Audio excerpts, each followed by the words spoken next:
Bonsoir et bienvenue sur la mécanique universelle. Donc je continue, nous sommes toujours samedi, bref, etc. 2022. Je continue ma lecture de ce livre écrit par elle-même, euh, par Sainte Thérèse d'Avila. C'est toujours en lien avec ma réflexion sur les états d'extase, sur l'extase que vous pouvez rencontrer sur la mécanique universelle. Donc je lis et puis je digresse à partir de cette lecture. Voilà, alors je continue ma lecture, je m'en étais arrêté là. La connaissance que me donna d'elle-même cette divinité, il parle de Dieu, elle parle de Dieu, elle a vécu apparemment cet état d'extase et elle essaie de décrire ce qui se passe dans cet état-là. Vérité qui me fut représentée d'une manière ineffable, c'est-à-dire voilà, on ne peut pas l'expliquer clairement, très difficilement quoi. Et même 200 ans plus tard, on n'y parvient pas plus. Voilà, on arrive il y a maintenant des recherches sur des cas d'extase, sur des moines zen qui se mettent en état d'extase. Des scientifiques essaient d'expliquer ce qui se passe au niveau du système neuronal. Voilà. Euh, et bon, même si c'est lié au système neuronal, je pense que c'est une vision globale qui devraient avoir les scientifiques, même au niveau organique, parce que ça change tout. Ça change, ça, ça irrigue les organes, chaque organe, d'une manière absolument parfaite. C'est quelque chose d'époustouflant, l'expérience extatique. Bref, je continue. Demeura empreinte dans mon âme. Elle me pénétra d'un nouveau respect pour Dieu, me manifestant sa majesté et son pouvoir, à une lumière si vive qu'elle ne se peut exprimer. On comprend seulement que c'est une chose admirable. Voilà, ben, c'est la description de l'extase. Quand on l'a vécu, on sait que c'est voilà, c'est comme ça. Évidemment, si on s'arrête à la terminologie, à la façon dont les spirituels, que ce soit les chrétiens, les musulmans, les hindouistes, les bouddhistes, la façon dont ils expriment cet état d'extase, c'est connoté, bien entendu. Mais si on dépasse ça, on comprend tout à fait ce qui a voulu être dit. J'aurais ardemment souhaité de ne plus m'entretenir que de ces vérités si élevées au-dessus de ce dont on s'occupe dans le monde. Et voilà, dans cet état-là, on a le sentiment que tout est parfait, qu'il n'y a rien à dire sur ce monde, voilà, il n'y a rien à... euh, il se déroule comme il doit se dérouler, sa mécanique est logique. On a l'impression, quand on est en état d'extase, que tout est parfait, quoi. Et quand j'ai fait cette expérience qui a duré une semaine, je me rappelle que mon fils venait me voir et je pouvais juste le prendre dans mes bras et lui dire tout est parfait, tout est bien, tout est parfait, Antoine, la vie est parfaite, sois heureux, voilà, il n'y a que l'amour. Je pouvais parler que comme ça. Et lui, il comprenait pas trop. Heureusement, il était dans cette adolescence où il s'intéresse pas trop à ce que son père disait. Peut-être qu'il me prenait il pensait que j'avais disjoncté ou que je m'étais mis à la toxicomanie. J'en sais rien, mais en tout cas, on n'en a pas reparlé. Mais toujours est-il que le monde me paraissait tout à fait parfait, quoi. Et je pense que c'est à peu près ce que veut dire Sainte Thérèse. Que des vérités s'est élevé, nanana. Donc, de ne plus m'entretenir que de ces vérités si élevées au-dessus de ce dont on s'occupe dans le monde. Et ce fut pour moi dès ce moment une peine d'y vivre. Vivre dans le monde tel qu'il est, évidemment, après. Mais alors, c'est curieux, une peine. Bon, peut-être. D'autres fruits non moins précieux de cette vision furent une grande tendresse d'amour pour Dieu, une joie intime, une humilité profonde. C'est tout à fait ce qu'on peut ressentir dans cet état-là. Alors l'amour, moi quand j'ai fait cette expérience, je ne m'intéressais pas du tout au spirituel, donc j'avais pas de l'amour pour Dieu, mais j'avais de l'amour pour toute chose, pour toutes les choses. Et au fond, voilà, c'était une vision plutôt spinoziste du divin, quoi. Que le divin en toute chose. Ça n'empêche pas que je pense qu'il y a un divin extra à l'extérieur de l'univers, qui a pondu cet univers, mais qui est en même temps dans cet univers. Voilà. Euh, D'autres fruits non moins précieux de cette vision furent une grande tendresse d'amour pour Dieu, une joie intime, une humilité profonde. Quoique la manière dont notre Seigneur m'enrichissait de tels trésors me fût cachée, j'étais sans la moindre crainte qu'il y eût de l'illusion. C'est ça qui est vraiment incroyable, c'est qu'il n'y a plus de crainte dans cet état. Je ne vis rien, mais je connus combien il est avantageux de n'estimer que ce qui nous approche de Dieu. Je compris ce que c'est que de marcher dans la vérité en présence de la vérité, c'est-à-dire en présence de notre Seigneur, de l'amour, quoi, du principe créateur, qui est lui-même cette vérité, comme il lui plut de me le faire connaître, qui est lui-même cet amour absolu. Voilà, on pourrait le transformer comme ça. Toutes ces lumières me communiquées tantôt par des paroles qu'on m'adressait, tantôt par un mode incompréhensible qui, sans parole, m'en donnait une intelligence encore plus claire. C'est comme ça que j'ai vécu cette expérience. J'entendis sur cette vérité de très sublimes vérités que ne m'auraient pas enseigné plusieurs docteurs réunis. Non, jamais ils n'auraient pu, en me semble, ce me semble, les imprimer si profondément en mon âme, ni me faire voir d'une manière si claire la vanité de ce monde.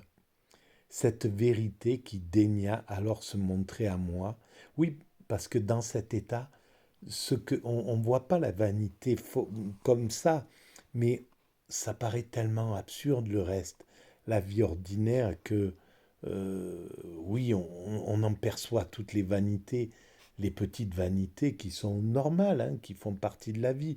On répond comme ça, un peu sur le ton comme ça.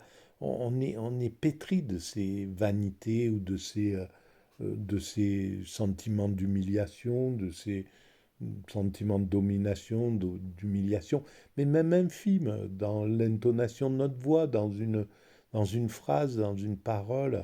C'est tellement simple, quoi, d'être là-dedans.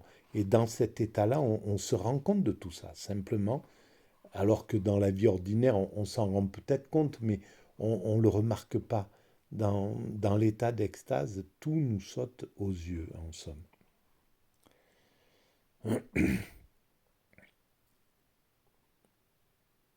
J'entendis sur cette vérité de très sublimes vérités que ne m'auraient pas enseigné plusieurs docteurs réunis.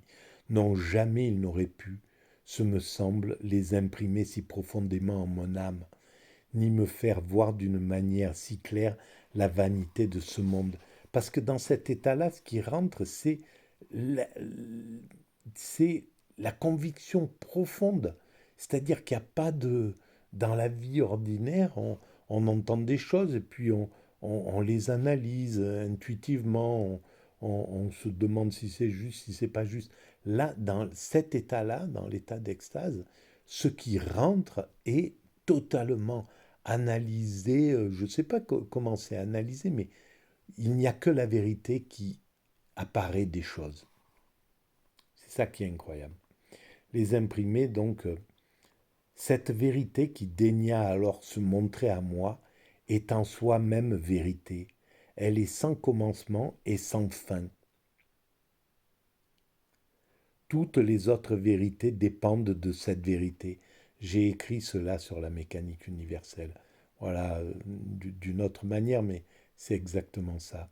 Comme toutes les autres, comme tous les autres amours de cet amour et toutes les autres grandeurs de cette grandeur. En fait, toutes les, voilà, tout dépend de cette ultime vérité. Je l'exprime bien sur la mécanique universelle. Je ne sais plus dans quel chapitre, mais enfin j'en parle. Ce que j'en dis, je le sens, est obscur comparativement à la clarté avec laquelle notre Seigneur daigna me le faire entendre. Oh, qu'il éclate admirablement le pouvoir de cette majesté qui en si peu de temps enrichit de tant de bien et laisse de si hautes vérités gravées dans l'âme. Voilà, c'est tout ce qu'on peut remercier, quoi. Ce remerciement, il est juste normal. Moi, je remerciais pas le divin, mais parce que je n'étais pas lié au spirituel, mais maintenant je le suis plus. J'ai plus la conviction, depuis que je développe cette théorie, j'ai plus la conviction qu'il y a du divin, qu'il y a un principe créateur. Bref, ça me paraît tout à fait beaucoup plus juste que ma vision touffue en fait d'avant, qui n'était pas une vision. Voilà, je pouvais me dire athée quand ça m'arrangeait, mais sans aucune réflexion, vraiment, sans réflexion, vraiment, c'était juste des, des, des, des leitmotifs, quoi. Ô grandeur, ô majesté que j'ose appeler mienne, que faites-vous, ô mon cher maître, Dieu Tout-Puissant, considérez à qui vous accordez ces souveraines faveurs. Ne vous souvenez-vous donc plus que j'ai été un abîme de mensonges et un océan de vanité? Mais c'est le cas de la plupart des saints d'ailleurs. Et cela purement par ma faute. J'avais reçu de vous, Seigneur, un naturel qui abhorrait le mensonge, et combien de fois néanmoins ne m'en suis-je point fait l'esclave volontaire? Comment, ô mon Dieu, comment pouvez-vous témoigner un tel excès d'amour et de faveur à une âme qui s'en est rendue si indigne? C'est cette ultra-humanité, euh, humilité qu'on ressent quand on a vécu cet état-là. Pourquoi? Voilà, je pense que déjà, naturellement, il faut, pour, pour, pour y tomber de manière simple et accidentelle, il faut avoir eu une vie qui nous a obligés d'être humbles, quoi. Ça a été mon cas, les maltraitances de mon enfance m'ont rendu de cette humilité, mais c'est pas une qualité, ou c'est une qualité pour la sainteté, sans doute, pour des choses comme ça. Mais c'est pas une qualité dans la vie. C'est pas, voilà, c'est comme ça, c'est un accident. Mais l'humanité se construit avec ces, ces gens qui ont eu cette souffrance et qui ont dû aller vers l'humilité.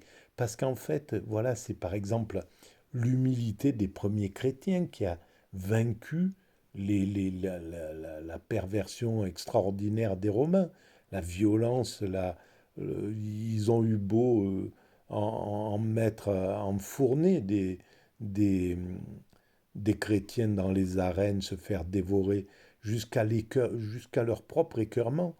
Et en fait, les chrétiens, ils allaient là-dedans avec la conviction que c'était ce qu'il fallait qu'ils fassent pour le christianisme, voilà, pour leur pensée. Et au final, c'est le christianisme qui a renversé sans violence le, les grands guerriers qui étaient les Romains. C'est quand même incroyable.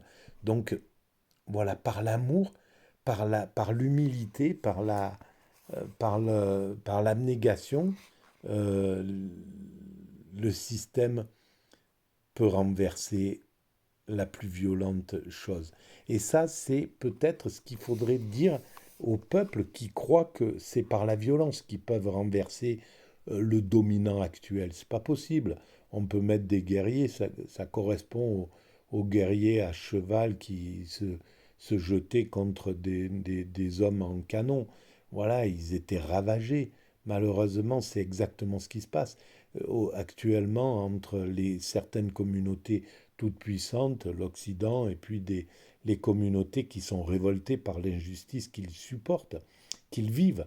Et au lieu de combattre par la non-violence, ils combattent par la violence. Et donc, ils se font doublement massacrer parce que ça ne marche pas comme ça. Malheureusement, c'est le principe des peuples guerriers. Et ça ne fonctionne pas dans, quand, les, quand euh, la dimension des forces n'est pas équilibrée. Voilà, là, les forces ne sont pas équilibrées. Le dominant, l'Amérique, personne ne renverse comme ça. Voilà, on peut aller lui piquer un peu des trucs et à son détriment, quoi. C'est pas, c'est, c'est par la non-violence qu'on peut faire tomber un système comme ça. Un système injuste peut tomber par la non-violence. Et justement, les Romains sont tombés, alors qu'ils étaient l'armée la plus forte, ils sont tombés par la non-violence et en leur montrant ce qu'ils étaient en fait, tout simplement. Un jour, pendant que nous étions toutes réunies au chœur, pour les petites heures, il plut à Dieu de me favoriser de cette grâce. Étant profondément recueilli, je vis tout à coup mon âme sous la forme d'un clair miroir, sans revers, sans côté, sans haut ni bas, mais resplendissant de toutes parts. Au centre m'apparaissait notre Seigneur Jésus-Christ, comme il le fait d'ordinaire. Bon, voilà. Alors pour elle, c'était le Christ qui venait dans cet état d'amour absolu dans lequel elle était. Mais pour un moine zen, ça sera le vide, ça sera la montagne devant laquelle il est posé. Pour un autre, ça sera la contemplation d'une calligraphie. Pour un autre, ça sera le nom de Dieu qu'ils vont annoncer dans le soufisme, etc. Donc, le, le véhicule n'a pas d'importance en réalité. Au centre m'apparaissait notre Seigneur Jésus-Christ comme il le fait d'ordinaire.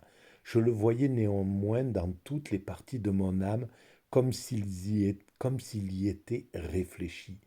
Et ce miroir de mon âme, à son tour, je ne puis dire comment, se gravait tout entier dans notre Seigneur, dans l'amour, quoi, par une communication ineffable, mais toute pleine d'amour. Ben oui, c'est ça, en fait.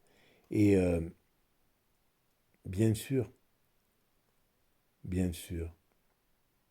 Et en fait, c'est Dieu qui prend la place de l'homme. Donc, c'est qu'un miroir qui est à l'intérieur.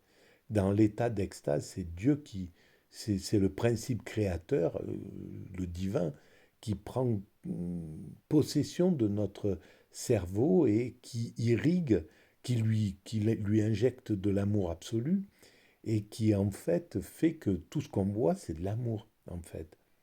Ça transforme tout en amour.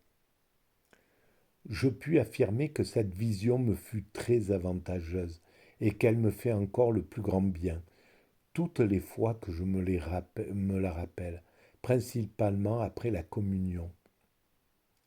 À l'aide de la lumière qui me fut donnée, je vis comment, dès que l'âme commet un péché mortel, ce miroir se couvre d'un grand nuage et demeure entièrement noir, en sorte que notre Seigneur ne peut s'y représenter ni être vu, quoiqu'il soit toujours présent comme donnant l'être.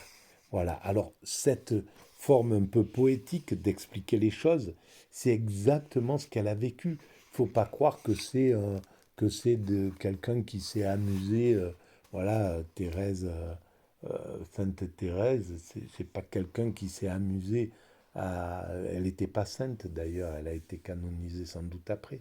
Donc à l'époque, c'était Thérèse, tout simplement, comme quelqu'un s'appellerait Micheline ou Jean-Pierre, ou voilà. Donc c'était Thérèse. Et cette Thérèse, elle triche pas. Elle est dans un couvent, elle en a rien à foutre de séduire à travers un ouvrage ou à travers ce qu'elle dit. Donc c'est exactement ce qu'elle a ressenti. Elle a essayé de l'exprimer le plus clairement pour que tout le monde le comprenne. Mais c'est aussi simple que ça. Malheur incomparablement plus affreux que s'il n'était qu'obscurci.